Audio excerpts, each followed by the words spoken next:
Hello everyone, कैसे हैं आप सभी। आई होप सभी हेल्दी होंगे, हैप्पी होंगे। अगर नहीं हैं तो कोशिश कीजिए हेल्दी रहें और हैप्पी रहें।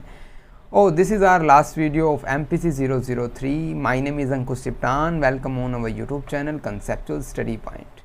अब ये मैं लास्ट वीडियो को क्यों कह रहा हूँ, क्योंकि इसमें लेसन 14 नहीं बल्कि लेसन 15 और 16 और 13 सभी हम है जो इनके इम्पोर्टेंट टॉपिक्स कवर करने वाले हैं। कंप्लीट लेसन नहीं करेंगे। जो आपको जो एग्ज़ाम में क्वेश्चंस आते हैं वही हम यहाँ पर डिस्कस करेंगे, क्योंकि ये वीडियो ना काफ़ी इजी होने वाली है। आप इसमें बस थोड़ा सा फोकस की ज़रूरत होगी, लेकिन आप अटेंशन अपनी कंप्लीट रखिएगा, क्योंकि आप लोगों ने ये पहले भी पढ़ी है। जो फर्स्ट ब्लॉक है हमारा, वहाँ पर भी हमने असेसमेंट को समझा था। एक और बात मैं बताऊं आपको कि वीडियो थोड़ी सी लंबी हो सकती है, क्योंकि हम इसमें 4 जो चैप्टर्स के क्वेश्चन क्लियर करने वाले हैं, जो टॉपिक्स क्लियर करने वाले हैं, तो थोड़ी सी वीडियो जो लंबी हो सकती है। तो पेशेंस रखिए और वीडियो को देखना शुरू करिए। चलिए शुरू करते हैं। पहला टॉपिक जो लेसन 13 से आएगा, असेसमेंट किसे कहेंगे।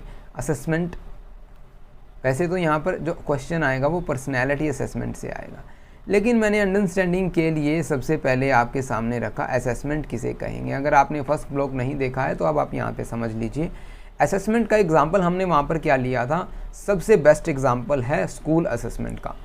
जब भी आपके टीचर्स कहते हैं कि हमें क्या लगाने हैं, आपके असेसमेंट मार्क्स लगाने हैं, आपके असेसमेंट के नंबर काट लिए जाएंगे अगर आप क्लास में डिस्टर्बेंस क्रिएट करेंगे। अगर आप अच्छा परफॉर्मेंस नहीं करेंगे तो आपके असेसमेंट के नंबर काट लिए जाएंगे। तो वो असेसमेंट के मार्क्स कौन से होते हैं, असेसमेंट को समझने के लिए प्लीज़ आप अटेंशन दीजिए, इधर उधर मत देखिएगा, असेसमेंट समझिएगा। कंप्लीट चैप्टर यहीं से है जो शुरू होता है बेस से। असेसमेंट जो आप क्लास में क्या करते हैं, एक्टिविटीज़ करते हैं, परफॉर्मेंस करते हैं, या फिर आप क्या करते हैं, टीचर के साथ बिहेव कैसा करते हैं, behave with teachers and students.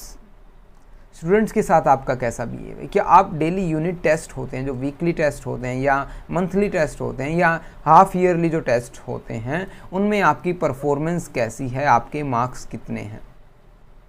आपका आपके पेरेंट्स के साथ कैसा बिहेव है, क्या घर से कोई शिकायत तो नहीं आ रही। तो इन सभी एक्टिविटीज़ को एक टीचर मेज़र करता है और उन मेज़र करने के बाद कंबाइन करके आपको क्या करता है, मार्क्स देता है, जिसको कहते हैं हम असेसमेंट मार्क्स। तो आप समझ रहे हैं यहाँ पर हो क्या रहा है। यहाँ पर एक असेसमेंट क्या है, एक प्रोसेस है जहाँ पर हम इंफॉर्मेशन गैदर कर रहे हैं, डाटा इकट्ठा कर रहे हैं, एविडेंस इकट्ठा कर रहे हैं किसी भी इंडिविजुअल ऑब्जेक्ट सिचुएशन फेनोमिनन के बारे में, कि हम क्या कर सकें, डिसीज़न ले सके, इवैल्यूएशन कर सके, जजमेंट कर सके कि ये बच्चा कैसा बिहेव करेगा। ठीक है, आप लोगों ने कई बार ऐसा टीचर से सुना होगा, नहीं मुझे उस बच्चे पे विश्वास है, वो ऐसा नहीं कर सकता, नहीं वो भी शोर मचा रहा था मैडम, नहीं वो ऐसा कर ही नहीं सकता। क्यों नहीं कर सकता, क्योंकि हमने एसेस किया है कंप्लीट क्लास में से कि आरव है वो काफ़ी अच्छा स्टूडेंट है, वो शांत रहता है।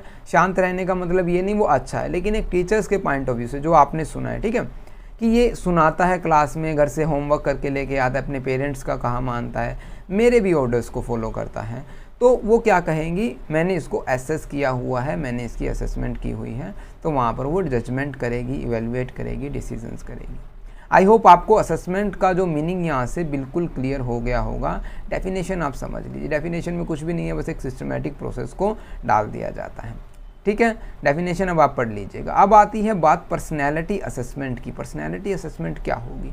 असेसमेंट तो समझा हमने कि कैसे एक किसी भी पर्टिकुलर सिचुएशन, एक पीपल, एक स्टूडेंट, एक ह्यूमन के जो क्या किया जाता है उसको ऑब्जर्व किया जाता है, उसकी एक्टिविटीज़ को ऑब्जर्व किया जाता है, उसके बिहेवियर को ऑब्जर्व किया जाता है। फिर है जो हम उसके जब हम उसको क्या कर रहे हैं, मार्क्स दे रहे हैं या फिर हम उसमें जो जजमेंट कर रहे हैं उसके बारे में, तो वो असेसमेंट प्रोसेस हो जाता है।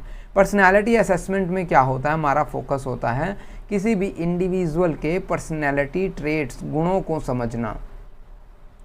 ठीक है, उसके व्यक्तित्व को समझना, कैरेक्टरिस्टिक्स को समझना, उसके बिहेवियर के पैटर्न को समझना, ताकि हम क्या कर सकें, इन फ्यूचर उसके बिहेवियर को प्रेडिक्ट कर सके कि वो इस सिचुएशंस में इस तरह जो बिहेव करेगा। हम क्या करेंगे यहाँ पर, हम यहाँ जो emotional patterns, cognitive style, behaviour tendencies, इन सभी को क्या करेंगे, ऑब्जर्व करते हैं। यहाँ पर अलग अलग टूल्स का यूज़ किया जाता है, असेसमेंट टूल्स। जो अब ये देखिए, जैसे कि असेसमेंट क्लासरूम में होती है वो डिफरेंट होती है, लेकिन यहाँ पर जो पर्सनैलिटी को एसेस करने के लिए हमारे पास क्वेश्चनरीज होती हैं, ठीक है, कुछ टेस्ट होते हैं, कुछ टूल्स होते हैं, उनको हम इंडिविजुअल पर अप्लाई करेंगे और फिर हम उसकी पर्सनैलिटी को एसेस करेंगे, ठीक है। अब पर्सनैलिटी के असेसमेंट के टूल्स को समझने से पहले हमें पर्पस ऑफ पर्सनैलिटी असेसमेंट, जो कि हमने ब्लॉक 1 में छोटी छोटी लाइनों में मतलब कंप्लीट डिस्क्राइब नहीं किया था, डिस्कस नहीं किया था ब्रीफली, ठीक है। अब हम यहाँ पे ब्रीफली डिस्कस करेंगे इसको। पहला पॉइंट है पर्पस क्या है जब हम किसी की पर्सनैलिटी को एसेस कर रहे हैं। सबसे पहले मैं आपसे पूछता हूँ, अगर आप पर्सनैलिटी को असेसमेंट अगर करवाना चाहें तो आपका मेन पर्पस क्या होगा? अपने आप को जानना। सीधी सी बात है कि आप ये कोशिश करेंगे कि मैं मेरी स्ट्रेंथ में वीकनेसेस, एबिलिटीज़, कैरेक्टरिस्टिक्स, जो भी मेरी खूबी है, कमियां हैं, खामियां हैं, जो भी है मैं उनको जानूं और उन पर काम करूं। पहला पॉइंट। तो अंडरस्टैंडिंग इंडिविजुअल्स जो कि क्या करते हैं, एक पर्सनैलिटीज़ को अलाउ करते हैं कि बेटर अंडरस्टैंडिंग हो उनकी स्ट्रेंथ के बारे में, वीकनेसेस के बारे में, प्रेफरेंसेस के बारे में, बिहेवियर पैटर्न के बारे में वो अवेयर हो जाएं और जहां पर उन्हें कमी लगे वो उस पोर्शन में वो इम्प्रूवमेंट करें। तो पहला जो पर्पज़ है पर्सनैलिटी का, अंडरस्टैंडिंग इंडिविजुअल होगा। सेकंड हो जाता है क्लिनिकल डायग्नोसिस। अब क्लिनिकल डायग्नोसिस में क्या होगा, अगर आपने क्लिनिकल डायग्नोसिस में मान लीजिए किसी को मेंटल डिसऑर्डर्स हैं, ठीक है, या किसी के बिहेवियर में प्रॉब्लम है, अब उसको डॉक्टर को जाएगा कि मुझे ना ऐसा फील हो रहा है, मुझे ना इस तरह के थॉट्स आते हैं, तो अभी डॉक्टर देखते ही थोड़ा बता देगा कि आपको कि भी, या फिर जो स्टेथोस्कोप लगाया कि भी हाँ तुम्हारे ब्रेन में तो ये प्रॉब्लम है, ऐसा नहीं होता। उसको क्या करना होगा, उसकी पर्सनैलिटी को एसेस करना होगा, जो कि क्लिनिकल डायग्नोसिस में आएगा, ठीक है। नेक्स्ट आता है हमारे पास counselling and therapy. Counselling and therapy, अगर आपके पास कोई आ जाए कि मुझे तो इस तरह की फीलिंग्स आती हैं, ठीक है, या मेरे अंदर जो क्या होता है, मुझे एंजाइटी फील होती है, मैं नर्वसनेस फील करता हूँ हरदम, या मैं जब किसी से बात करता हूँ तो मैं बात नहीं कर पाता, तो इस तरह की प्रॉब्लम जब आप एक काउंसलर के पास लेकर जाते हैं तो वो आपकी पर्सनैलिटी को एसेस करेगा, जिसको हम काउंसलिंग और थेरेपी असेसमेंट कहेंगे। यहाँ पर जो इसका जो यूज़ होता है काउंसलिंग और थेरेपी में, तो थर्ड हमारा जो पर्पज़ है काउंसलिंग एंड थेरेपी में इसको यूज़ करना है। नेक्स्ट आता है पर्सनल सेलेक्शंस। अब ये आ जाता है, हमने क्लिनिकल साइकोलॉजी की बात की, काउंसलिंग साइकोलॉजी की बात की, अब एक और रह जाती है हमारी ऑर्गेनाइजेशनल साइकोलॉजी। किसी भी ऑर्गेनाइजेशन में जाते वक्त आपकी जो पर्सनैलिटी को एसेस किया जाता है, कैसे एसेस किया जाता है, फर्स्ट ऑफ ऑल आपसे इंटरव्यू होगा। इंटरव्यू जैसे कि बैंक्स में जाते हैं तो आपकी ड्रेसिंग सेंस को देखा जाएगा, आपकी हेयर स्टाइल्स को, आपकी जो वेल ड्रेसअप, आप पूरे इक्विपमेंट्स के साथ गए हैं या अपने डॉक्यूमेंटेशन के साथ, टाइम ड्यूरेशन आपकी क्या है, इस तरह की, मतलब वहाँ पर क्या किया जाता है। ये तो हो गया जो आप ऑब्ज़र्व कर सकते हैं, ओवर्ट बिहेवियर, ठीक है। लेकिन एक कोवर्ट बिहेवियर भी वहाँ पर ऑब्ज़र्व किया जाता है कि क्या इस जो पर्सन में इतनी एबिलिटीज़ है कि ये वैल्यू बैंकर की या फिर जो कैशियर की जॉब कर सके, या फिर ये सेल्स ऑफिसर की जॉब कर सके। उनकी पर्सनैलिटी को एसेस किया जाता है, कहीं हम इनको वैसे ही जॉब दे दें। अगर आपने देखो प्राइवेट बैंक में ज्वाइनिंग किस तरह होती है, ग्रेजुएशन बेस पर, सिर्फ ग्रेजुएशन होनी चाहिए, आपको जो जॉब मिल जाएगी किसी भी प्राइवेट बैंक में, ठीक है। आप इंटरव्यू दीजिए, उनने जो डिप्लोमा जो उनको जो उनकी जो कंपनी ने या उस बैंक ने जो कंपलसरी किया हुआ है वो आप कर सकते हैं और फिर आपको जो जॉब मिल जाएगी। तो ग्रेजुएशन पर वो क्या करते हैं, सभी को कहाँ पर डाल देते हैं, सेल्स ऑफिसर में, एसओ में, सीनियर ऑफिसर, सेल्स ऑफिसर। एक पर्टिकुलर है कि आपको वहीं पर उनके प्रोडक्ट को सेल करना होगा, चाहे आप में कोई भी कैपेबिलिटीज़ हो। तो वहाँ पर क्या पर्सनल सिलेक्शन नहीं किया जाता। आप एक जो ऑथराइज्ड ऑर्गेनाइजेशन में जाएंगे, बढ़िया सी कंपनी में जाएंगे, तो वहाँ पर आपकी कैपेबिलिटीज़ को चेक किया जाएगा कि क्या आप ये काम कर सकते हैं। अगर कर सकते हैं तो आपको वहाँ पर बिठाया जाता है ताकि आप अपने पोटेंशियल, जो आपका कंप्लीट पोटेंशियल है, वो आप उसे यूज़ कर सकें। नेक्स्ट आता है रिसर्चेज में। अब पर्सनैलिटी रिसर्चेज में कैसे मदद करेंगी, क्यों नहीं करेंगी भाई, ठीक है। कैसे, रिलेशनशिप्स में, कैरियर चॉइसेस में, वेल बीइंग में, कैसे करेंगी रिसर्चेज में, क्योंकि इंडिविजुअल डिफरेंसेस बताती हैं। जब भी हम जो पर्सनैलिटी एसेस करते हैं, अब मैंने आपकी की, मेरी खुद की, फिर हमारे बीच में क्या निकलेंगे, डिफरेंसेस निकलेंगे। इसकी पर्सनैलिटी में ये है, मेरी पर्सनैलिटी ये कहती है। तो क्या होता है कि हम अलग अलग एस्पेक्ट्स में किस प्रकार बिहेव करेंगे, कि मेरी पर्सनैलिटी के अकॉर्डिंग मैं इस सिचुएशन में, पर्टिकुलर सिचुएशन में कैसे बिहेव करूंगा, और आप है जो इस पर्टिकुलर सेम सिचुएशन में कैसे बिहेव करेंगे, ठीक है। ये आप कौन सी कैरियर चूज़ करते हैं, मैं कौन सा कैरियर चूज़ करता हूँ, आपकी रिलेशनशिप कैसी है, मेरी रिलेशनशिप कैसी है। तो पर्सनैलिटी एसेस करने के बाद हमें ये समझ में आता है कि एक इंडिविजुअल दूसरे इंडिविजुअल से किस तरह डिफरेंसेस और वो कैसे डिसीजंस लेता है। Sixth, personal and professional development. अब सीधी सी बात है, many individual use personality assessment for personal development, जो कि हमारा पहला पॉइंट था इंडिविजुअल से, ठीक है। प्रोफेशनल डेवलपमेंट जैसे कि career planning, leadership training and team building. अब आपको दोबारा उस तरह के ही है जो पॉइंट्स देखने को मिलेंगे, बस हेडिंग चेंज हो जाती है। Compatibility and relationship assessments. अब पर्सनैलिटी को एसेस किया जाता है ताकि हम क्या कर सकें, हमारी जो किसी भी रोमांटिक रिलेशनशिप या प्रोफेशनल रिलेशनशिप की कंपैटिबिलिटी को चेक कर सकें कि हम इस रिलेशनशिप के अनुरूप हैं। इस तरह की चीज़ें हमें जो पर्सनैलिटी को एसेस करने के बाद फाइंड आउट कर सकते हैं। तो ये थी हमारी क्या पर्सनैलिटी के मेन पर्पस, जहाँ से आपको डायरेक्ट क्वेश्चन आ सकता है कि आप डिफ़ाइन करें पर्सनैलिटी असेसमेंट किसे कहेंगे और पर्सनैलिटी के पर्पस क्या हैं। डायरेक्ट क्वेश्चन में भी आपको देखने को मिल जाए। अगर नहीं मिलेगा तो आप कॉन्सेप्ट एटलीस्ट अपना क्लियर कीजिए। नेक्स्ट आता है criteria, technical criteria required for standardization of personality. अब देखिए ये क्वेश्चन मैंने कई बार नोट किया है आपको सामने जो एग्ज़ाम्स में, मैंने जो प्रीवियस ईयर जो एग्ज़ाम जो क्वेश्चन पेपर उनके आधार पर ही है जो ये वीडियोस बनाई हैं। तो टेक्निकल क्राइटेरिया क्या है किसी भी पर्सनैलिटी को स्टैंडर्डाइजेशन करने के लिए, या आप कैसे कंसीडर करेंगे कि ये टेस्ट है जो स्टैंडर्डाइज्ड है।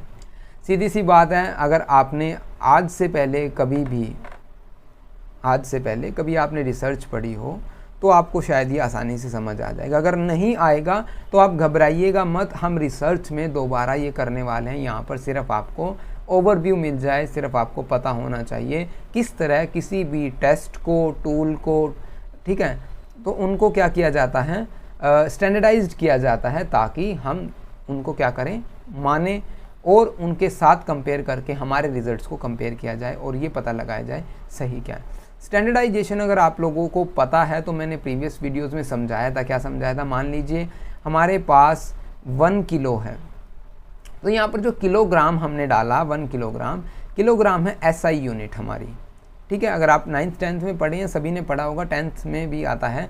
जो किलोग्राम है ये हमारी जो SI यूनिट है, या फिर मीटर या किलोमीटर लगा लीजिए, ये SI यूनिट है, ठीक है। अब SI यूनिट क्या है, ये स्टैंडर्डाइजेशन है, ठीक है। जब आप कुछ सामान लेकर आए, मान लीजिए आप बाज़ार से टमाटर लेकर आए, ठीक है, टमाटर लेकर आए आप आधा किलो 500 ग्राम। अब आपको ये पता है 1 किलोग्राम में 1000 ग्राम होते हैं। तो अगर आपको ये पता लगाना है कि मेरे पास एक्चुअली में कितना वेट है, आपको उसने देख लिया कि 500 ग्राम आपने वेट किया, 500 ग्राम है, लेकिन कितना कम है, हम किससे कंपेयर कर रहे हैं, हमारी SI यूनिट से जो कि 1 किलोग्राम है, या हम किलोग्राम जिसकी जो मानक क्षमता जो हम ग्राम्स में मेज़र करेंगे तो 1000 ग्राम है जो कंसीडर की जाती है। तो ये ऐसे ही स्टैंडर्डाइजेशन टेस्ट में होता है कि एक पर्टिकुलर रिजल्ट्स दे दिए जाते हैं कि जब आप इनसे अपने रिजल्ट्स को कंपेयर करेंगे तो क्या होगा, आपको अपने रिजल्ट्स में कमियाँ या उसकी स्ट्रेंथ और वीकनेसेस का पता लग जाएगा, कितने काम का टेस्ट आपको पता लग जाएगा। अंडरस्टैंड। तो अब इन टर्म्स की बात कर लेते हैं, ये तो हो गया स्टैंडर्डाइजेशन का मीनिंग। अब आती है बात रिलायबिलिटी की। रिलायबिलिटी क्या होगी, कौन सी असेसमेंट को, जो असेसमेंट टूल को हम रिलायबल कहेंगे, ये हमें समझना होगा। अब मान लीजिए देखिए हमारे पास क्या है, वेइंग मशीन।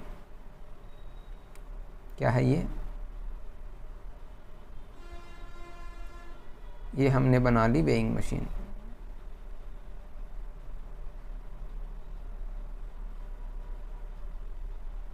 ठीक है। ये वेइंग मशीन हमने बना ली है। तो अब हम इस वेइंग मशीन पे क्या करने वाले हैं, हमने कुछ सामान रख दिया इसके ऊपर। मान लीजिए ये कुछ सामान है, एक शेप बना लेते हैं, चलो मोमोज़ बना लेते हैं। एक मोमोज़ है ये, और मोमोज़ का हम वेट क्या कर रहे हैं, मेज़र कर रहे हैं। जैसे ही हमने इसको वेट किया तो हमारे पास क्या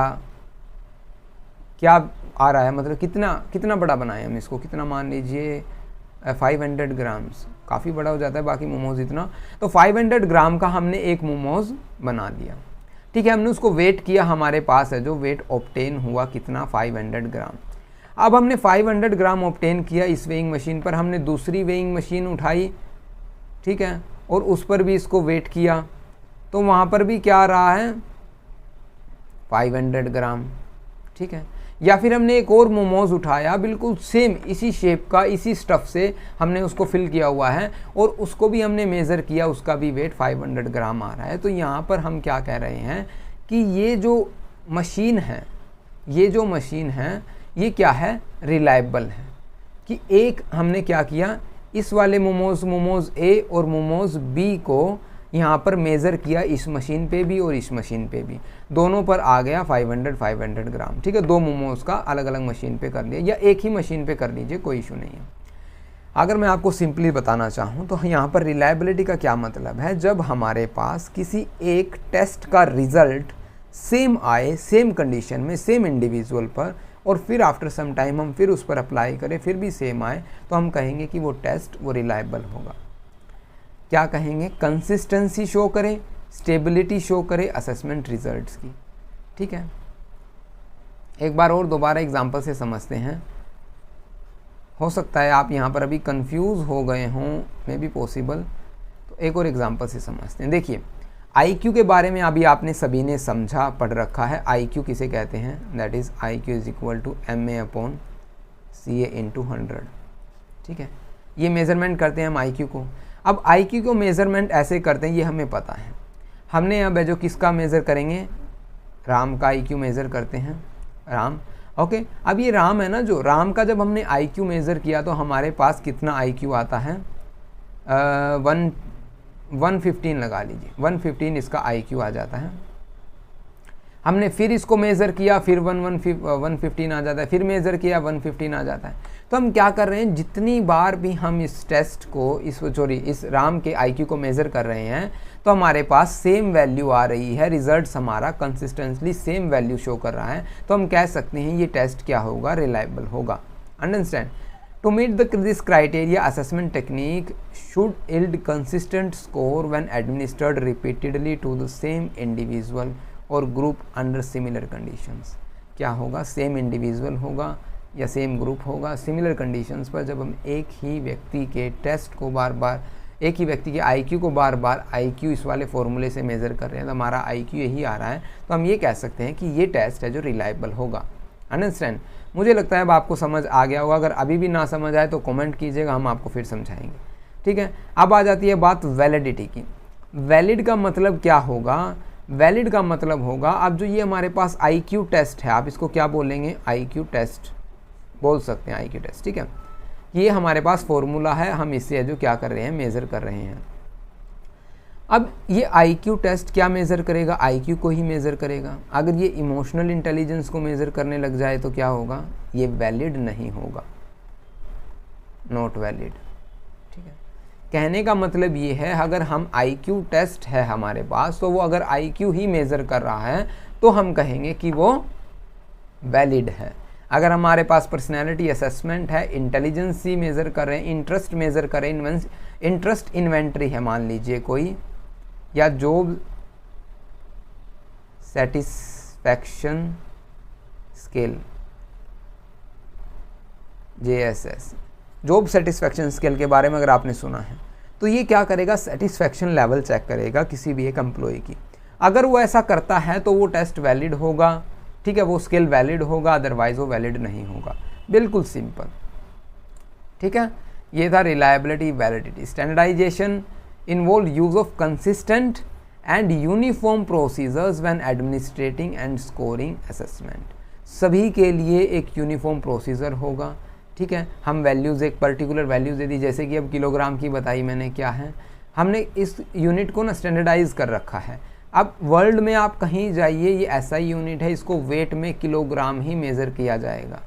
ठीक है, तो ये है स्टैंडर्डाइजेशन। नेक्स्ट होता है हमारे पास नॉर्म्स। अब नॉर्म्स क्या हैं? जब हम किसी को, हमारे जो रिज़ल्ट आएगा, जो ऑब्जर्व्ड रिज़ल्ट है, उसको क्या करते हैं? कंपेयर करते हैं। कहाँ पर? हमारी मैनुअल बुक में। ठीक है, norms provide a basis for comparing an individual performance to the relevant reference group. एक पर्टिकुलर रेफरेंस ग्रुप से जब हम हमारे मैनुअल से जो मेज़र कर रहे हैं, तो हमारे वो हम उसको क्या कहेंगे? नॉर्म्स कहेंगे। A well standardised assessment should have established norms that allow for meaningful interpretation of scores. Norms can be age, gender, population and specific. जैसे कि आप लोगों ने क्या सुना होगा कि अंडर 20 या अंडर 20, अंडर 18, या फिर वेट की बात करें तो 65, अंडर 65, अंडर 100 या 1000 तो ज़्यादा हो जाता है ना एक प्यूपन का। तो लेकिन इस तरह की आपने जो बातें सुनी होगी, जब आप रेसलिंग करते हैं तो आपके पास वेट का होता है अंडर 60, अंडर 50, अंडर 70, इस तरह में जो क्या बनाए जाते हैं, वो एक नॉर्म्स, एक क्राइटेरिया सेट कर दिया जाता है कि इस वेट के अंडर वाले ही क्या करेंगे, पार्टिसिपेट कर सकते हैं, इस एज तक के ही क्या कर सकेंगे, पार्टिसिपेट कर सकते हैं। तो उनको हम क्या कहेंगे, नॉर्म्स कहेंगे। नेक्स्ट आता है clear administration and scoring procedure. जब हमारा एडमिनिस्टर करने का जो प्रोसीजर है वो बिल्कुल साफ़ सुथरा होना चाहिए, सभी के लिए यूनिक होना चाहिए, स्कोरिंग प्रोसीजर एक जैसा होना चाहिए, ठीक है। तो ये क्या करेगा, स्टैंडर्डाइजेशन करने में मदद करता है किसी भी असेसमेंट की, और ये जो एरर्स को मिनिमाइज़ करते हैं, इस तरह की चीज़ें, ठीक है।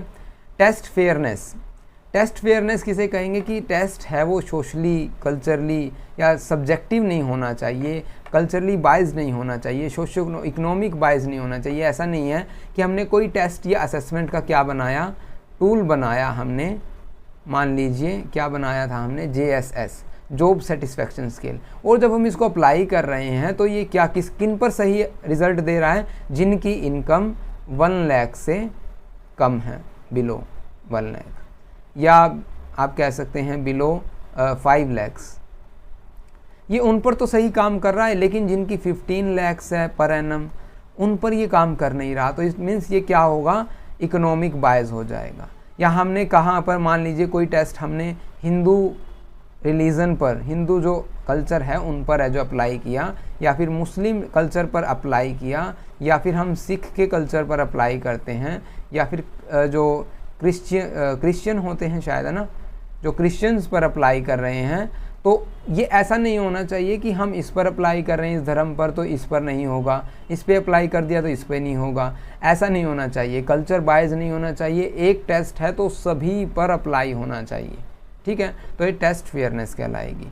स्कोरिंग रिलायबिलिटी, कि हमारा स्कोर कंसिस्टेंट हो, ऑब्जेक्टिव हो, ऐसा ना हो कि आज हम कुछ मेज़र कर रहे हैं कल कुछ और कर रहे हैं, ठीक है। एक्सेसिबिलिटी किसे कहेंगे, एक्सेसिबल होना चाहिए, जिसे हम टेस्ट है जो जिनका मेज़र करने वाले हैं उनको आसानी से समझ हो जाना चाहिए, ठीक है। Should be accessible to intend population, जिसे हम चाहें, जितना चाहें उतना है जो एक्सेसिबल होना चाहिए, ठीक है। उसमें लैंग्वेज, फॉर्मेट, इस तरह की चीज़ें हैं जो हमें कंसिडर करनी चाहिए कि इस तरह की चीज़ें इंक्लूड की जाएँ कि सभी, जैसे कि अब मान लीजिए आज के टाइम में अगर आप यहाँ नॉर्थ इंडिया में, नॉर्थ वेस्ट या west north, sorry north west में हम है जो अगर कंसीडर करें तो यहाँ पर आपको हिंदी, इंग्लिश और पंजाबी, इस तरह की लैंग्वेज देखने को मिल जाएंगी। लेकिन अगर आप मान लीजिए बिल्कुल साउथ में चले जाएंगे तो क्या आप वहाँ पर हिंदी यूज़ करेंगे? I think no. हमें कौन सी लैंग्वेज यूज़ करनी होगी? इंग्लिश जब हम लैंग्वेज यूज़ करेंगे तो वो ईज़िली एक्सेसिबल हो जाएगा जिस पॉपुलेशन तक हम पहुंचाना चाहते हैं, तो इसलिए एक्सेसिबिलिटी भी काफ़ी ज़रूरी है किसी भी असेसमेंट टेस्ट में। नेक्स्ट आता है सिक्योरिटी। सिक्योरिटी किसे कहेंगे कि हम है जो क्या करें, जो टेस्ट का डाटा है उसको चीटिंग होने से बचाएं, अनऑथराइज्ड एक्सेस ना मिले, कि हम किसी से टेस्ट करवाने वाले पर्सनैलिटी एक्सेस, उसे पहले ही पता है कि इसके आंसर्स क्या होंगे या जो सोशली डिज़ायरेबल आंसर कौन से हमें देने चाहिए। ओके। एथिकल कंसिडरेशंस, कि हम है जो कम्प्लीटली क्या कर रहे हैं, उनसे कंसेंट ले रहे हैं, इन्फॉर्म्ड कंसेंट हम पार्टिसिपेट से ले रहे हैं, हम है जो कंप्लीट इन्फॉर्मेशन की हम आपसे है जो इस तरह की इन्फॉर्मेशन ले सकते हैं, आप हमें अनुमति दें, इस तरह के। अगर हम ऐसा नहीं करते तो एथिक्स को हमें है जो कंसिडर करना होगा। 11 रिलायबिलिटी एंड वैलिडिटी एविडेंस, ये वही कि हमें जो रिलायबिलिटी और एविडेंस मीन्स हमें डॉक्यूमेंटेशन पर काम करना होगा। जैसे कि अब AI पर काम कर रहे हैं सभी, है ना, सभी को लगता है कि हम ChatGPT यूज़ करें, मिडजर्नी यूज़ करें। जब आप AI को यूज़ कर रहे हैं तो आप कहाँ पर जाते हैं, डायरेक्ट वीडियोस पर जा रहे हैं यूट्यूब की, और वहाँ पर आपको पता नहीं क्या क्या सिखाया जा रहा है, आपको यही नहीं पता कि ये अच्छा सोर्स है सीखने का या नहीं। तो आपको वहाँ पर कहाँ पर जाना चाहिए, डॉक्यूमेंटेशन पर जाना चाहिए उनकी, ताकि एक अच्छी रिलायबिलिटी और वैलिडिटी आपको उन टेस्ट में, उन जो टूल्स में जो आप सीखने जा रहे हैं वो आपको देखने को मिले। तो ये है 10th 11th, ये हमारा हो गया। ये क्या थे? टेक्निकल क्राइटेरिया थे जो कि स्टैंडर्डाइजेशन ऑफ पर्सनैलिटी को करने में मदद आते हैं, जो हेल्प करते हैं किसी भी पर्सनैलिटी असेसमेंट को स्टैंडर्डाइज करने में। तो ये क्वेश्चन आपको डायरेक्ट मिल जाएगा आपके एग्ज़ाम में, आई थिंक मिल जाना चाहिए। काफ़ी क्वेश्चंस पेपर में मैंने ये क्वेश्चन देखा है। अब नेक्स्ट आता है हमारे पास सेल्फ रिपोर्ट इन्वेंट्री या सेल्फ रिपोर्ट टेस्ट किसे कहेंगे। टर्म से क्लियर कीजिए। मान लीजिए मैं आपको कोई टेस्ट दे देता हूँ और आपको वो फिल करना है, और उससे आपको क्या पता चले कि मेरी रिपोर्ट क्या है, मेरा बिहेवियर पैटर्न क्या है, मेरे कैरेक्टरिस्टिक्स क्या है, मेरे थॉट पैटर्न क्या है। अगर आप उनसे इन चीज़ों को पता लगा ले तो वो सेल्फ रिपोर्ट पर्सनैलिटी टेस्ट कहलाएगी, बिल्कुल सिंपल शब्दों में। आप चलते हैं थियरी पर। Self report personality test are the psychological assessment that rely on individual response to questionnaires और statement to measure various aspect of their personality, जहाँ पर वो अपनी पर्सनैलिटी के बारे में जानते हैं किसकी मदद से, क्वेश्चनरी को फिल करके, स्टेटमेंट्स को फिल करके या कंप्लीट करके, जैसे भी वो अपने बारे में जानते हैं, वो डिस्क्राइब करते हैं बिहेवियर्स, फीलिंग्स, थॉट्स ऑफ उनके खुद के देमसेल्व्स। अंडरस्टैंड? तो ये है सेल्फ रिपोर्ट पर्सनैलिटी इन्वेंट्री जिसे हम कहेंगे। इनमें जो कुछ इन्वेंट्रीज़ को अब हम आगे डिस्कस भी करने वाले, जैसे MBTI, बिग 5 जो कि हमने काफ़ी पहले कर लिया है, MMPI 2 ये भी हमने की थी फर्स्ट ब्लॉक में ही। अंडरस्टैंड? तो यहाँ पर है जो 5 कैटेगरीज़ यहाँ पर डिवाइड कर दी गई हैं किनकी, सेल्फ रिपोर्ट इन्वेंट्रीज़ की 5 कैटेगरीज़ हैं। इन कैटेगरीज़ में लगभग सभी इन्वेंट्रीज़ आ जाती हैं। फर्स्ट इन्वेंट्री आएगी हमारी, जो फर्स्ट कैटेगरी है पर्सनैलिटी इन्वेंट्रीज़, वो टेस्ट, वो सभी परफॉर्माज, वो क्वेश्चनरीज़ का जो एक बंडल जो कि आपकी पर्सनैलिटी को एसेस करे, ठीक है, एंड्योरिंग ट्रेट्स, बिहेवियर, टेंडेंसीज़ जो कि आपकी पर्सनैलिटी को बनाते हैं, वो सभी जो इन्वेंट्रीज़ को क्या कहेंगे, पर्सनैलिटी इन्वेंट्रीज़। उनके एग्जाम्पल बिग 5, जहाँ पर हम 5 डायमेंशंस का यूज़ करके क्या करते हैं, किसी भी इंडिविजुअल की पर्सनैलिटी को एसेस करते हैं। Mayor Briggs type indicator, MBTI, अब ये भी आप लोगों ने देखा होगा, जहाँ पर हम 4 डायमेंशंस का यूज़ करते हैं और किसी भी पर्सनैलिटी को एसेस करते हैं। Next clinical interventions. अब क्लिनिकल इंटरवेंशंस है तो हम psychopathological disorder, mental health, mental disorders, health conditions, इन सभी को मेज़र करते हैं, डायग्नोस करते हैं, एसेस करते हैं और प्लान करते हैं इनके थ्रू कि किस तरह की रिक्वायरमेंट हमारे पेशेंट्स को है। Example MMPI, MMPI 2, back depressions inventory. Third आता है हमारे पास इंटरेस्ट इन्वेंट्री। इंटरेस्ट इन्वेंट्री का अब ये तो नाम से ही क्लियर हो जाता है, वो इन्वेंट्रीज जो भी किसी भी एक पर्टिकुलर जो पर्सन की इंटरेस्ट को मेज़र करे, प्रेफरेंसेस को मेज़र करे, उसका इंटरेस्ट किस ओर है, वो क्या कैरियर, हॉबीज़, एक्टिविटीज़, क्या कहाँ पर उसका इंटरेस्ट है, इन सभी को मेज़र करना। SII स्ट्रॉन्ग इंटरेस्ट इन्वेंट्री, और ये हमारा होल एंड ऑक्यूपेशनल थीम्स, ये सभी है जो टेस्ट यूज़ किए जाते हैं इंटरेस्ट इन्वेंट्री में। नेक्स्ट आता है हमारे पास एटीट्यूड स्केल, जो किसी भी एक पर्सन की strong desire toward a particular thing को मेज़र करती है। इंडिविजुअल एटीट्यूड, बिलीव्स, ओपिनियन, इन सभी को है जो एसेस करती हैं।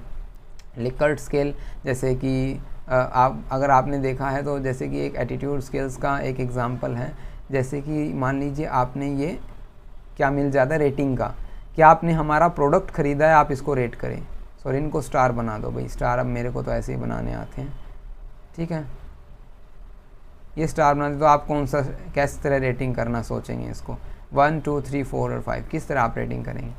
सेमेंटिक डिफरेंशियल स्केल्स, ये सभी है जो क्या करेंगे, एटीट्यूड को मेज़र करते हैं। कॉग्निटिव इन्वेंट्रीज उनकी कॉग्निशन एबिलिटीज़ को चेक करेंगे, किस तरह प्रॉब्लम्स को सोल्व कर सकते हैं। थिंकिंग जो कैपेबिलिटी क्या है, थॉट पैटर्न्स क्या हैं, ये सभी है जो कॉग्निटिव इन्वेंट्रीज है जो मेज़र करती हैं। यहाँ पर है जो वैश 4 कंसीडर कर सकते हैं हम, ठीक है।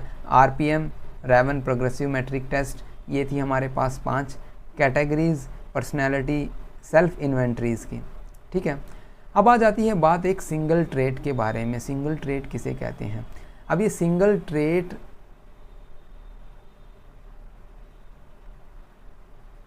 साइकोलॉजिकल असेसमेंट टूल, अब बिल्कुल नाम से क्लियर हुआ है, single trait psychological assessment tool, वो साइकोलॉजिकल असेसमेंट टूल जो सिर्फ एक इंडिविजुअल के सिंगल ट्रेट को मेज़र करता है, दैट्स इट। और कुछ भी नहीं। सिंगल ट्रेट एक ऐसा साइकोलॉजिकल असेसमेंट है जो कि एक स्पेसिफिक ट्रेट, स्पेसिफिक कैरेक्टरिस्टिक्स को मेज़र करता है, पर्टिकुलर एस्पेक्ट ऑफ पर्सनैलिटी को मेज़र करता है, बिहेवियर को मेज़र करेगा, एबिलिटी को मेज़र करेगा। ऐसा नहीं है कि वो कंप्लीट होल पर्सनैलिटी को आपके सामने ला के रख देगा, ऐसा बिल्कुल भी नहीं है। कुछ एग्जांपल्स यहाँ पे राइट डाउन किए हैं, जैसे self esteem skills, anxiety questionnaire, aggression inventories, creative assessment. तो ये सभी इस तरह के वो असेसमेंट टूल है जो कि सिर्फ एक पर्टिकुलर इंडिविजुअल, एक पर्टिकुलर एस्पेक्ट को ही पर्सनैलिटी के उसको मेज़र करेगा। रही बात मल्टी डायमेंशनल टेस्ट्स की बात करें तो यहाँ पर वो साइकोलॉजिकल असेसमेंट टूल्स हैं जो कि मल्टी डायमेंशनल ऑफ ट्रेट्स को जो मेज़र करेंगे एक साथ, ठीक है। ये टेस्ट क्या करते हैं, कॉम्प्रिहेंसिव पिक्चर्स प्रोवाइड करते हैं किसी भी इंडिविजुअल पर्सनैलिटी की, उनके बिहेवियर की, एबिलिटीज़ की, मेजरिंग सर्वल डिफरेंट फैक्टर्स और ट्रेट्स, अलग अलग फैक्टर्स को एक ही टाइम में है जो मेज़र कर देते हैं। सबसे बेस्ट एग्जांपल MMPI जो कि हमने यहाँ पे समझाया हुआ है, ठीक है। तो सिंगल ट्रेट को मेज़र करे वो सिंगल ट्रेट पर्सनैलिटी, जो साइकोलॉजिकल असेसमेंट टूल जो मल्टी डायमेंशंस को मेज़र करे वो मल्टी डायमेंशनल, ठीक है। तो ये था, ये MMPI आ जाता है हमारे पास। देखिए ये कैसे मदद करता है, कौन कौन, हाइपोकॉन्ड्रियाज, डिप्रेशन, हिस्टीरिया, साइकोपैथेटिक डेविएट, पैरोनिया, सिजोफ्रेनिया, इन सभी को है जो एक ही टेस्ट मेज़र कर देता है। तो ये मल्टी डायमेंशनिंग हो गया। अब बात करते हैं strength of self report test. कौन कौन सी जो हम सेल्फ रिपोर्ट टेस्ट जिनका हम यूज़ करते हैं उनकी स्ट्रेंथ्स कौन कौन सी है, वीकनेसेस कौन कौन सी हैं, ये आपको पता होनी चाहिए, एग्ज़ाम में शायद आपको ना देखने को मिले, ठीक है। तो एफिशिएंट होने चाहिए, कैपेबल होने चाहिए, होने नहीं चाहिए, यहाँ पर हमें यहाँ पर एक्सपेक्टेशन नहीं कर रहे हैं, ये स्ट्रेंथ्स की बात कर रहे हैं। ये सेल्फ रिपोर्ट जो टेस्ट हैं ये इतने एफिशिएंट हैं कि डाटा को कलेक्ट कर सकते हैं काफ़ी जल्दी, ठीक है, और बड़े पैमाने पर हम ये कह सकते हैं। एडमिनिस्ट्रेशन इनका बिल्कुल आसान है, बिल्कुल इजी टू यूज़ हैं, हम इनको पेन पेपर, ऑनलाइन इंटरव्यूज़, इन तरीक़ों से है जो यूज़ कर सकते हैं।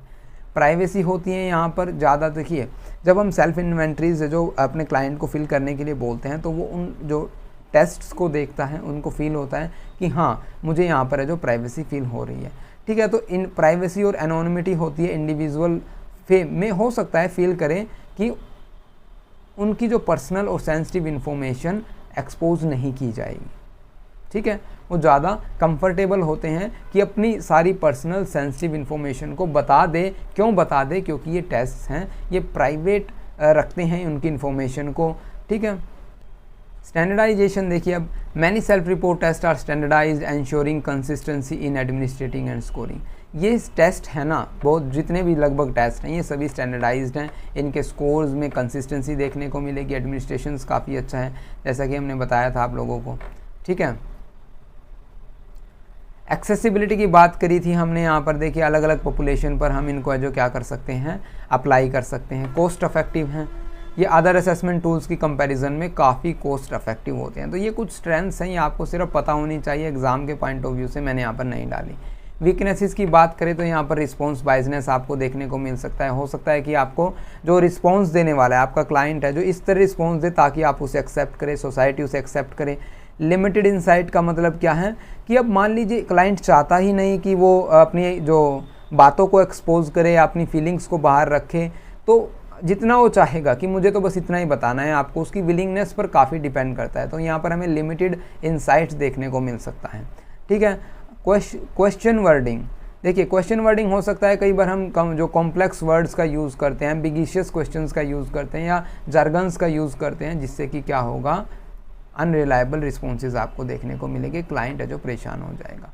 कल्चर और हो सकता है कि ज़रूरी नहीं है जितने भी टेस्ट अभी हमने बताया वो सभी कल्चर और लैंग्वेज बायस हो, ठीक है। तो कुछ टेस्ट ऐसे हैं जो कि बायसनेस नहीं शो करते, लेकिन सम ऑफ टेस्ट है जो कुछ ऐसे भी हैं जो कि ये कल्चरल और लैंग्वेज बायस होते हैं। मान लीजिए कुछ इंग्लिश टेस्ट है तो वो हो सकता है हिंदी वाले जो हिंदू रिलीजन्स पर है जो ना अप्लाई हो, जिनको हिंदी आती ही नहीं है, ठीक है। या फिर कल्चरल वाइज की जो क्रिश्चियंस हैं वो हिंदू पर ना करें, जो हिंदू हैं वो क्रिश्चियंस पे ना करें, या फिर सिख जो कल्चर पर ना करें। इस तरह जो कल्चर्स हैं अलग अलग। लिमिटेड बिहेवियर ऑब्जर्वेशंस, देखिए यहाँ पर ना हम सिर्फ क्या कर सकते हैं, उनकी सेल्फ रिपोर्ट्स को ही मेज़र कर सकते हैं, उनके परसेप्शन को मेज़र कर सकते हैं, लेकिन जो ओवरऑल जो बिहेवियर है उसको नहीं ऑब्जर्व कर सकते, एक्चुअल बिहेवियर को ऑब्जर्व नहीं कर सकते, ठीक है। तो लिमिटेड बिहेवियरल ऑब्जर्वेशंस है। Understand, limited for certain constructs. अब ये क्या है, सिर्फ हम क्या कर सकते हैं, उनकी फीलिंग्स को, थॉट्स को, सिर्फ इन्हीं को ही मेज़र कर पाएंगे असेसमेंट टूल्स के द्वारा। अब हम ये थोड़ी है कि भी हम बस में कैसे बिहेव कर रहा है, हम उसको external behaviours, physical activities, physical abilities को मेज़र नहीं कर सकते। सोशल, हाँ जी, सोशल डिज़ायरेबिलिटी बाइस किसे कहेंगे, हो सकता है कुछ इस तरह के रिस्पॉन्स सामने वाला करे जो कि क्या हो, सोशली एक्सेप्टेबल हो रादर देन ट्रू और फीलिंग्स, जो उसकी वास्तविक फीलिंग्स की बजाय कुछ इस तरह के रिस्पॉन्स दे रहा। मैं मान लीजिए आपको कहूँ कि आपको मान लीजिए हम जो वर्चुअल क्लास की बजाय या जो रियल क्लासेस में हो और मैंने फर्स्ट चैप्टर करवा दिया है और मैं आपसे कम्प्लीटली पूछूँ कि आपको फर्स्ट चैप्टर मैंने नहीं करवाया, हो सकता है आप ना आए हों उस दिन और हो सकता है आपको समझ में ना आया हो, तो आप ये कह दें, एक्चुअल में ये कहने की बजाय नहीं सर नहीं करवाया, आप ये कह देंगे हाँ करवाया सर हमें आता है। कुछ इस तरह की बातें सोशली डिज़ायरेबल, ताकि जो सोशली एक्सेप्टेबल हो। या फिर किसी को पूछ लिया जाए कि आप सेक्सुअल एक्टिविटीज़ में इन्वॉल्व हैं, तो हो सकता है अगर हमने हाँ कर दी तो सामने वाला हमें ये समझे ऐसे कैसे हो सकता है। या फिर कोई रेपिस्ट आ जाता है जिसकी हमें काउंसलिंग करनी हो और उसको ये पूछा जाए कि आपने रेप किया, तो ये कहे कि शायद नहीं मैंने नहीं किया, लेकिन हमें पता है उन्होंने क्या रखा है, क्योंकि केसेस हैं जो कानून ने ये प्रूव कर रखा है कि लीगली कि वो जो एक रेपिस्ट है, ठीक है। तो लेकिन हो सकता है वो ये कहे कि नहीं मेरी गलती नहीं थी, ऐसे वैसे इस तरह की कुछ एक्सक्यूज़ेस दे, तो वो कुछ इस तरह के रिस्पॉन्स दे सकता है जिससे जो सोशली एक्सेप्टेबल हो और अपनी ट्रूथ फीलिंग्स को ना बताए।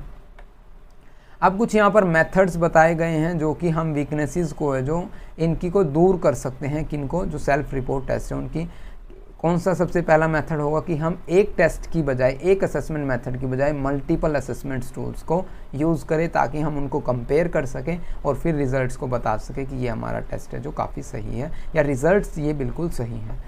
वेल डिज़ाइन टेस्ट किसे कहेंगे कि हम इस तरह टेस्ट डिज़ाइन करें ना तो वो कल्चर बायस्ड हो, लैंग्वेज अच्छी उसमें यूज़ की हो, क्वेश्चन प्रॉपरली यूज़ लगाए गए हों, ठीक है, वेल वर्डेड क्वेश्चंस का यूज़ किया गया हो, ठीक है, प्रॉपर प्रिंसिपल्स का यूज़ करके हम उनको डेवलप कर रहे हैं टेस्ट को, तो डिज़ाइन काफ़ी अच्छा हो।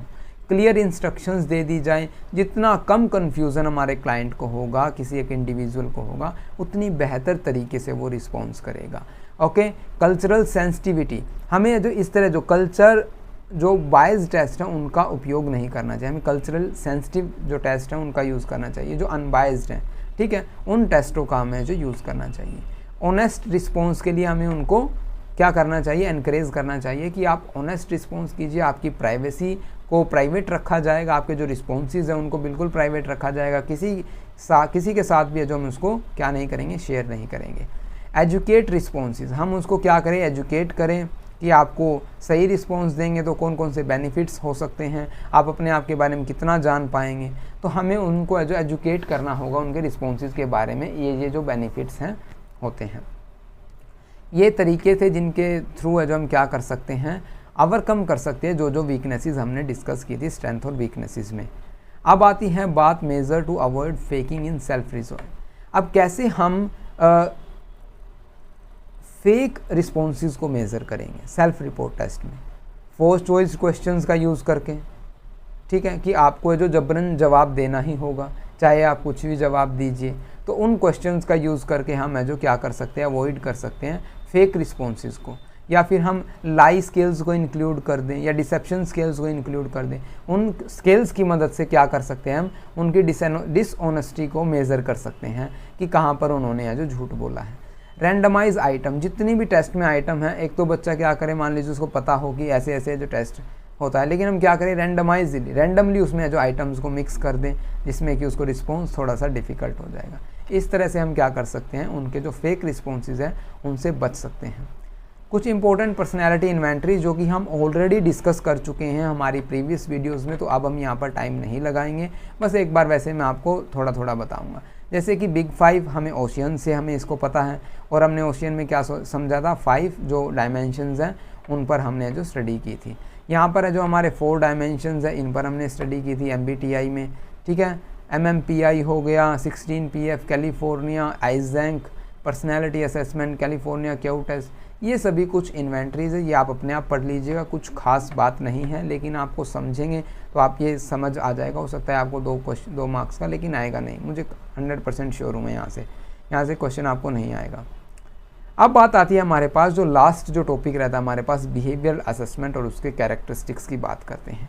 बिहेवियरल असेसमेंट, अब देखिए यहाँ पर हम क्या कर रहे थे, पर्सनैलिटी असेसमेंट कर रहे थे, पर्सनैलिटी को कैसे एसेस किया जाता है। अब हम करेंगे पर्सनैलिटी असेसमेंट की जगह बिहेवियर को कैसे असेसमेंट किया जाएगा। बिहेवियर असेसमेंट बिल्कुल पर्सनैलिटी असेसमेंट की तरह ही है, लेकिन हम यहाँ पर क्या कर रहे हैं, एक इंडिविजुअल के बिहेवियर को ऑब्जर्व कर रहे हैं पर्टिकुलर सिचुएशन में, एक कॉन्टेक्स्ट में, उसकी जो रिएक्शन कैसे होने वाली है, उसके रिस्पॉन्सेज क्या होने वाले हैं, ये सभी हम ऑब्जर्व करेंगे बिहेवियर में। नाम से ही पता चल रहा है, पर्सनैलिटी में हम उसके पर्सनैलिटी के ट्रेड्स, कैरेक्टरिस्टिक्स, ये सभी ऑब्जर्व कर रहे थे। बिहेवियरल असेसमेंट में हम उसका बिहेवियर जो क्या करेंगे, एसेस करेंगे, रिएक्शन एसेस करेंगे, रिस्पॉन्स एसेस करेंगे। ठीक है, तो ये है हमारा बिहेवियरल असेसमेंट। अब हम चलते हैं इसके कैरेक्टरिस्टिक्स पर। आप समझें कि मैंने इसको पढ़ के नहीं बताया शायद, ठीक है, लेकिन अब पढ़ने वाले इसमें कुछ है नहीं, जो मैंने अभी समझाया है ना बिल्कुल सेम आपको यहाँ पर देखेगा कि हम उनके जो ऑब्जर्वेशन करेंगे, उनके पोटेंशियल को समझेंगे, बिहेवियर को ऑब्जर्व करेंगे, रिस्पॉन्स को समझेंगे, तो ये सभी है जो इसी में है, कोई दिक्कत नहीं है। ये जो हमारे पास सिर्फ कैरेक्टरिस्टिक्स रहते हैं, आई थिंक, हाँ, कैरेक्टरिस्टिक्स और एडवांटेज ऑफ बिहेवियरल असेसमेंट। अरे अभी तो काफ़ी रहता है भाई, केस स्टडी लास्ट टॉपिक नहीं है, मैंने सोचा अभी ये लास्ट ही टॉपिक है। ठीक है, तो कॉमन कैरेक्टरिस्टिक्स की बात कर लेते हैं, कौन कौन से कैरेक्टरिस्टिक्स बिहेवियर असेसमेंट्स के पाए जाते हैं। देखिए, अब बिहेवियरल असेसमेंट है तो इसका कैरेक्टरिस्टिक्स क्या होगा, ये बिहेवियर पर फोकस करेगा, ऑब्वियस है, ओवर्ट बिहेवियर पर, कोवर्ट बिहेवियर पर, पर्टिकुलर सिचुएशन पर, सभी जो ये जो क्या हैं बिहेवियर असेसमेंट मेथड्स हैं, कहाँ पर फोकस करेंगे, बिहेवियर को ऑब्जर्व करने पर फोकस करेंगे। सभी बिहेवियर मेथड्स है जो क्वांटिफिकेशंस मेथड का यूज़ करते हैं, क्वांटिफिकेशन करने की कोशिश करते हैं। क्यों, जब हमारे पास क्वालिटेटिव डाटा होगा तो हमें क्या होगा, स्टैटिस्टिकल एनालिसिस में प्रॉब्लम होगी, स्टैंडर्डाइजेशन में प्रॉब्लम होगी, इसीलिए क्वांटिफिकेशन, क्वांटिफाई किया जाता है ताकि हम इजीली डाटा को कंपेयर कर सकें। ठीक है, नेक्स्ट आता है हमारे पास, all the behaviour assessment method are train impartial observe. जितने भी असेसमेंट्स मेथड्स हैं, बिहेवियर असेसमेंट मेथड, उनमें हमें किसकी रिक्वायरमेंट होगी, ट्रेंड इंस्ट्रक्टर की, जो ट्रेन ऑब्जर्वर की, जो इम्पार्शियल हो, ऐसा नहीं कि जो पार्शियलिटी शो करें, तो हमें उनकी रिक्वायरमेंट होगी। अंडरस्टैंड। नेक्स्ट आता है, all of them recognise error and try to counteract to error और minimise error to extend the possible using statistical method. जितने भी बिहेवियरल असेसमेंट मेथड्स हैं वो सभी क्या करते हैं, एरर्स को रिकॉग्नाइज करने में मदद करते हैं, और रिकॉग्नाइज करने में नहीं, उनको मिनिमाइज़ करने में भी मदद करेंगे। ठीक है, कोशिश करते हैं कि हम इन जो एरर्स को पहले आइडेंटिफाई किया जाए, फिर मिनिमाइज़ किया जाए। नेक्स्ट पॉइंट आता है हमारे पास, all these assessment techniques depend not on one but multiple source of information पर है। जो हम बिहेवियर को ऑब्जर्व करें, अब ऐसा थोड़ी है कि कोई एक ही पर्टिकुलर जो क्या है हमारे पास जो इन्फॉर्मेशन है वो कंप्लीट बिहेवियर को बता देगी, नहीं, कंप्लीट बिहेवियर को ऑब्जर्व करने के लिए हमें काफ़ी सारी चीज़ों को ऑब्जर्व करना होगा। ठीक है, उसमें हम हो सकता है इंक्लूडिंग इंटरव्यूज़ करें, चेकलिस्ट लें, रेटिंग स्केल्स लें, ठीक है, स्टैंडर्डाइज्ड इंस्ट्रूमेंट ले, self report, self monitoring form, observation सबसे बेस्ट जो बिहेवियर को, जो बेस्ट नहीं कहेंगे लेकिन ये सबसे कॉमन है, जिसको हम जब ये कहेंगे ना बिहेवियर ऑब्जर्व कर रहे हैं तो इट मीन्स हम उसके बारे में इंफॉर्मेशन ले रहे हैं, तो ऑब्जर्वेशन है जो सबसे कॉमन आपको देखने को मिलेगा। नेक्स्ट पॉइंट आता है हमारे पास, all the behavioural assessment technique use continuous assessment, लगातार असेसमेंट होती रहती हैं। ठीक है, 7th पॉइंट आएगा हमारे पास, assessment technique empirically based decision. Empirically based means जहाँ पर हमें अनुभव हो उन्हीं चीज़ों पर डिसीजंस लिया जाएगा। ठीक है, most of this behaviour assessment technique focus on individual person rather than group. अब जो बिहेवियर असेसमेंट, ये ऐसा थोड़ी अब एकदम हम 100 बंदों पर एकदम कर देंगे, नहीं, इंडिविजुअल पर्सन पर है जो ये लगाया जाता है फोकस। इन टेक्निक्स का जो फोकस है इंडिविजुअल पर्सन पर होता है, ग्रुप की बजाय। इंडिविजुअल डिफरेंसेस पर होगा, ग्रुप की बजाय हम ये कह सकते हैं।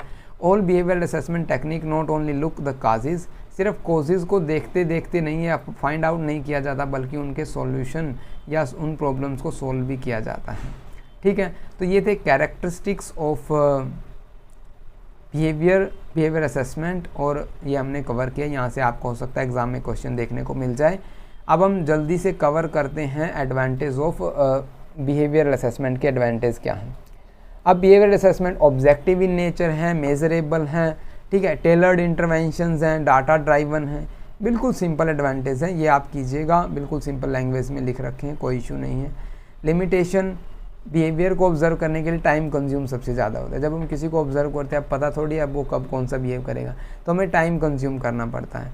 लिमिटेड अंडरस्टैंडिंग मिलेगी, कंप्लीट पर्सनैलिटी के बारे में नहीं मिलेगा, हो सकता है हमें कुछ एक पोर्शंस के बारे में हम उनको पता लगा सकें। कंटेक्स्ट डिपेंडेंसी, हो सकता है कि ऑब्जर्व करने वाला ही बाइजनेस कर दें, है ना। एथिकल कंसिडरेशंस, कई बार हम वो इन्फॉर्मेशन ऑब्जर्व कर लेते हैं या वो इन्फॉर्मेशन गैदर कर लेते हैं जिससे हमने जिस बारे में हमें जो जिसके बारे में हमें जो क्या नहीं ली होती, सामने वाले से कंसेंट नहीं लिया होता, हमें उनसे परमिशन नहीं ली होती कि अब हमें जो आपके जो इस इन्फॉर्मेशन को गैदर कर सकते हैं या अब हम आपको ऑब्जर्व कर सकते हैं। तो एथिकल कंसिडरेशंस भी वहाँ पर एक लिमिटेशन है। चलिए केस स्टडी कर लेते हैं। अब हम केस स्टडी में क्या होता है, वैसे तो ये रिसर्च का टॉपिक है हमारा, आप इसको जो बेहतर तरीके से समझ पाएंगे रिसर्च में, क्योंकि अब आप रिहर्सल कर लेंगे, अब आप ओवरव्यू ले लेंगे और फिर आप रिसर्च में जब पढ़ेंगे तो आपको काफ़ी अच्छी तरह समझ आ जाएगा। रिसर्च का जो केस स्टडी मेथड है, ये केस स्टडी मेथड अगर आपने सुना होगा तो कि भी कोई केस स्टडी कर रहा है, या आपने जब भी जो एडवोकेट्स होते हैं, वकील होते हैं, वो अधिकतर क्या करते हैं, केस स्टडी करते हैं कि मैं भी ना केस स्टडी कर रहा हूँ, या पुलिस वाले केस स्टडी कर, तो उस केस स्टडी से समझने की कोशिश करेंगे।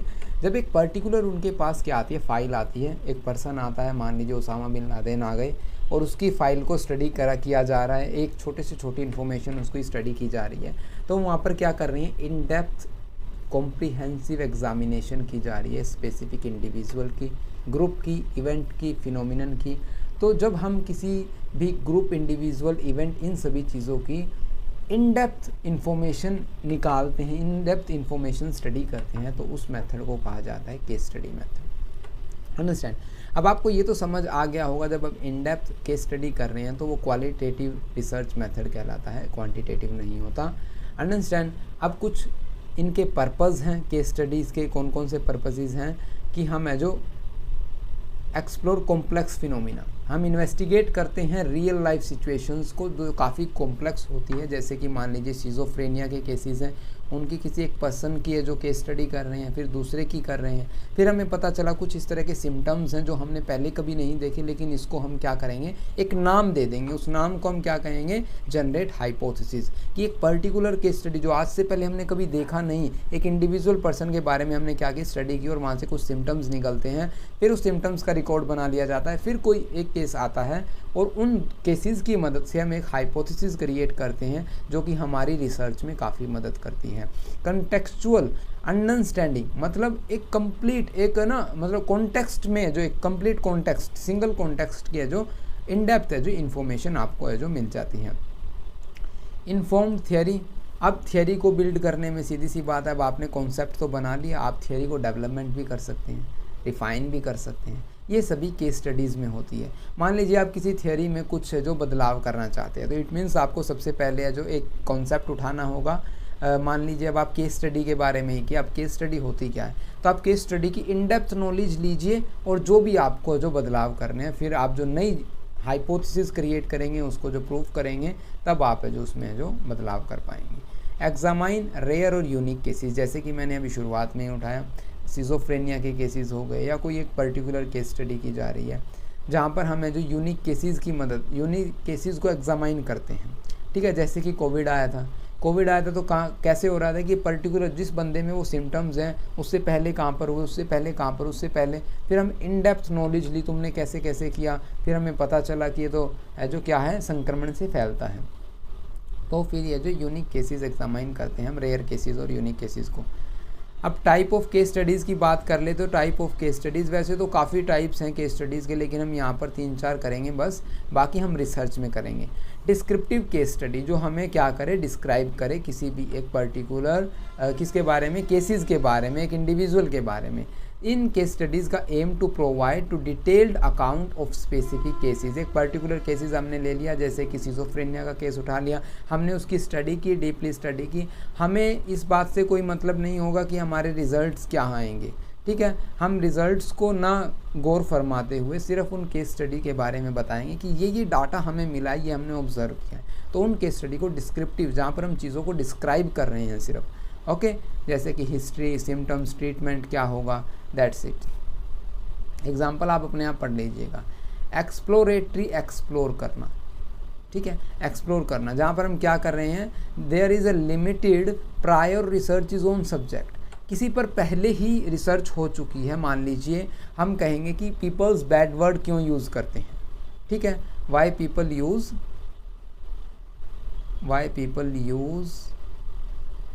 Bad words. अब यहाँ पर आपको ये क्या करना है, एक्सप्लोर करना है। पहले जितनी भी रिसर्च हो चुकी हैं उन्हीं से आप क्या कर रहे हैं, शुरू कर रहे हैं अपनी रिसर्च को, देन हम उसको क्या कहेंगे, exploratory case study. Understand. Explanatory case study, इस क्वेश्चन का हम जवाब निकाल रहे हैं, एक्सप्लेन कर रहे हैं इसको कि वाई और how a particular phenomena occur by analysing the underlying cases and mechanism, ठीक है, जहाँ पर हम चीज़ों की काज एंड रिलेशनशिप को एक्सप्लेन करने की क्या कर रहे हैं, कोज एंड रिलेशनशिप को प्रूव करने की कोशिश करें तो उसे हम एक्सप्लेनेटरी केस स्टडी कहेंगे, जहाँ पर हम वाई का जो क्या करेंगे, आंसर निकालने की कोशिश करेंगे।